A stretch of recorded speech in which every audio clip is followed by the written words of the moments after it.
Sa mata ng marami, isang ordinaryong mag-aaral lamang si Clynie Tulyao ng Potrero, Malabon City.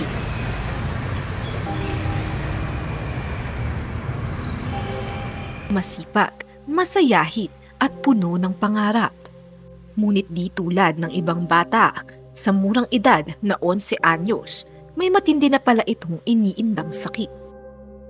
Isang kondisyon na pag hindi agad maagapan ay maaaring magdulot ng peligro sa kanyang buhay.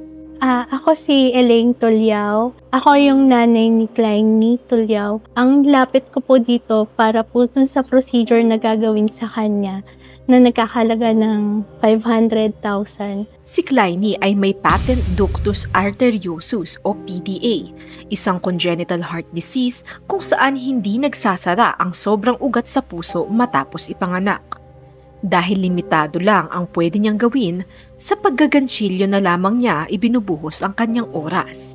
Ayon sa kanyang inang si Elaine, hindi niya inaasahan na mayroon palang ganitong kondisyon si Clynie. Nung February po, nagka-dengue po siya. Tapos, yung pedya po na tumingin po sa kanya dun sa hospital, may narinig na pong murmur sa kanya. Yung dengue pa nga lang po, umiiyak na ako eh.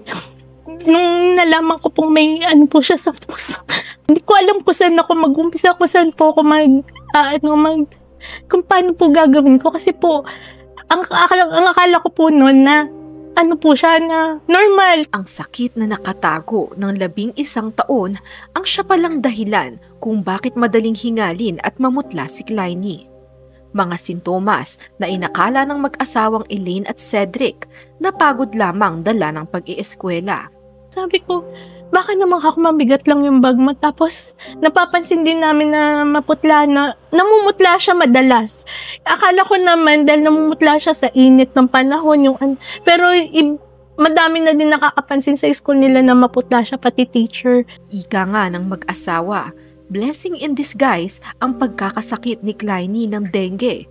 Lalo na't ito ang naging daan upang matuklasan ang tunay na problema. Ayon sa doktor, kung hindi ito maaagapan, ay maaaring tumaas ang pressure ng oxygen sa baga ng bata.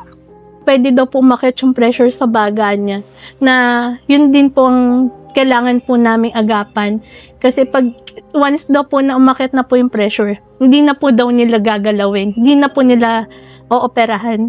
Kaya sabi ko, bahala ng Diyos sa akin. Upang matutukan ang kalusugan ni Clynie, tumigil sa pagtatrabaho ang kanyang ina.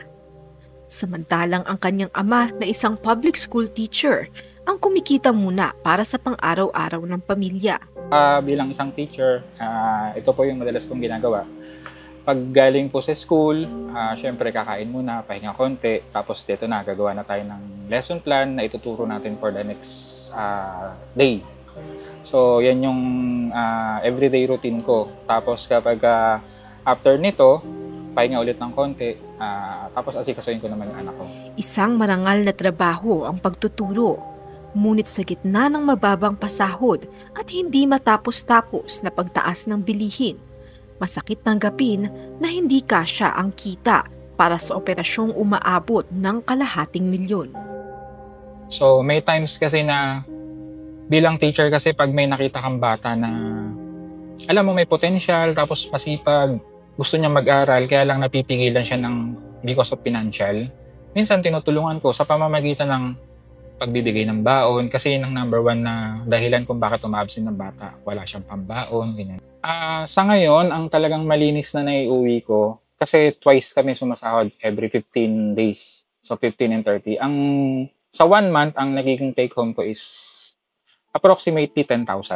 So, every sahod ko, mga 5,000 ganyan. Upang mapunan ang kinakailangang halaga, matyagang nag-iikot si Elaine sa iba't ibang ahensya. Hanggang sa natuklasan niya ang People's Day ng Ako Bicol Party List na sinagot ang matagal na nilang dalangin. So, gagawin na lang ng programa natin, yung serbisyo publiko sa Abante Radio, ibibigay na yung kakulangan sa'yo. No, buong-buo, Sasabihin mo. Para wala ka nang intindihin, ma-schedule ka na sa Philippine Heart Center. Matapos na yan, pasasara na natin yan, no? Sobrang sayo ako. Parang nanalo ako sa loto. Kasi hindi ko alam kung saan ko talaga kukunin yun para lang pumabuo yun eh. Yun. Tapos talagang inano ko na, pinlano ko na kung kailan siya ipapa-admit, ano yung procedure. Talagang inayos ko lahat yun.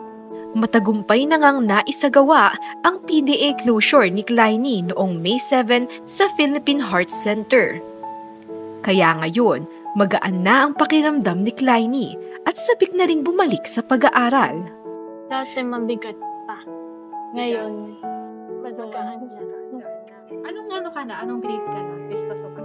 7. Bilang dagdag na tulong, hatidin natin ang groceries at financial assistance para sa tuloy-tuloy na paggaling ni Clynie.